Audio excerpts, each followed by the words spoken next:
دنیا بھر کے مشہور موسیقار اور آسکر جیتنے والے اے آر رحمان خان اور ان کی بیوی سائرہ بانو کی 29 سالہ شادی کی خبر نے دنیا بھر کے شائقین کو حیران کن صدمے میں مبتلا کر دیا ہے۔ دونوں نے اپنی علیحدگی کا اعلان ایک مشترکہ بیان کے ذریعے کیا جس نے مداحوں کو صدمے میں ڈال دیا۔ اس اعلان کے بعد کچھ میڈیا رپورٹس اور افواہیں سامنے آئی جن میں کہا گیا کہ اے آر رحمان نے سائرہ بانو کے لیے اسلام قبول کیا تھا، لیکن یہ خبریں جھوٹی ہیں اور ان افواہوں کا حقیقت سے کوئی تعلق نہیں ہے۔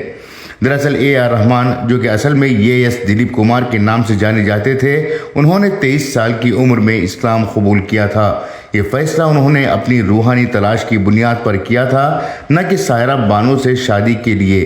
ایک انٹرویو میں اے آر رحمان نے بتایا تھا کہ ایک صوفی ہستی نے ان کے والد کا علاج کیا تھا اور اس کے اثرات نے انہیں اسلام کی طرف مائل کیا تھا۔ اے آر رحمان نے اپنے نام میں تبدیلی بھی کی تھی جس کا مقصد ان کے روحانی سفر کا ظاہر کرنا تھا۔ ان کی والدہ نے خواب میں اللہ کا پیغام سنا جس کے بعد اللہ رکھا، یعنی اے آر نام رکھا گیا ہے۔ اے آر رحمان نے اپنے نام میں تبدیلی بھی کی تھی جس کا مقصد ان کے روحانی سفر کو ظاہر کرنا تھا۔ ان کی والدہ نے خواب میں دیکھا تھا کہ اللہ کا انہوں نے پیغام سنا جس کے بعد انہوں نے اللہ رکھا نام رکھا تھا، جو آج کل ان کے نام کے ساتھ جڑا ہوا ہے، جسے عام طور پر اے آر رحمان کہا جاتا ہے۔ اے آر رحمان اور سائرہ بانو کی علیحدگی کے باوجود دونوں کے 3 بچے ہیں، خدیجہ، رحیمہ اور اے آر امین۔ دونوں نے ہمیشہ اپنی ذاتی زندگی کو پبلک سے دور رکھا اور بچوں کو پبلک کی نظروں سے بچائے رکھا۔ فنی طور پر اے آر رحمان اپنے کام میں پوری طرح مگن ہیں اور وہ اس وقت مختلف بڑے پروجیکٹس پر کام کر رہے ہیں جن میں چھاوا، لاہور 1947 اور جینی شامل ہیں۔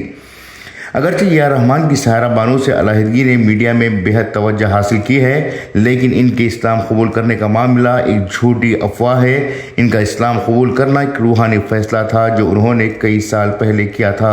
اے آر رحمان کی موسیقی کی دنیا میں لگاتار کامیابیاں انہیں ایک عالمی سطح پر مقبول شخصیت بناتی ہیں اور ان کے پرستار ہمیشہ ان کے ساتھ ہیں۔ غورطلب بات ہے کہ اے آر رحمان نے سائرہ بانو سے طلاق لے لی ہے اور اس کے ساتھ ہی میڈیا میں ایک زبردست افواہ اڑائی گئی تھی کہ اے آر رحمان نے سائرہ بانو سے شادی کرنے کے لیے اسلام قبول کیا تھا، جبکہ یہ بات پوری طرح سے جھوٹی قرار دی جا رہی ہے۔ بیورو رپورٹ، انقلاب نیوز، نئی دہلی۔